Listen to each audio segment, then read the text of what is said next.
and Nantucket were two of the cities that were built on whale hunting and whaling. And I know that they have this whale museum that is dedicated to the entire history of whaling. In fact, a few years after, I was able to go visit, and I'm kind of a student, I like to absorb all the history of whaling and now whale watching and whale appreciation. Okay, well, we got students from all over New Bedford, and this makes about 2,000 students that have come by the Whaling Wall. And this is really the best part of the project, because it's one thing to have, a public mural, but to have these kids come out and get our message of clean water conservation means everything to the Wyland Foundation. So.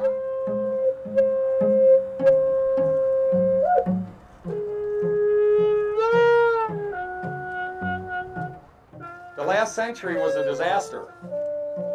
We messed up all the oceans and the water, and we need a sea change, and the only way we're going to get that is with you guys getting involved, learning everything you can, sharing your knowledge, and taking action. Those are three things you can do.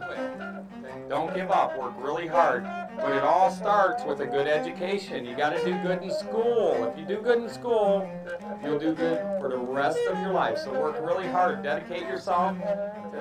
All that history is so important and really has become the foundation of me and my Whaling Wall project, to be able to tell the story now of our effort to be protectors and not predators of whales, that the whales are much more important and valuable to us as living creatures and not a product for oil or other uses. And most countries are very aware of that. And in fact, the value of whale and whale watching far exceeded any of the monies that was made off of killing whales. And that may very well be the one thing that will save the whales and stop whale hunting in the future.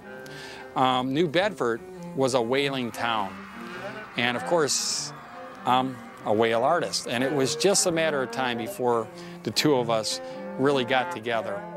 And New Bedford had asked me to come there and paint one of my whaling walls, and they had this new building, and it was really fantastic. It was really big and really could encompass some of the larger whales that were hunted in the whaling days. But now the idea was to paint the living whales life-size in a very public place.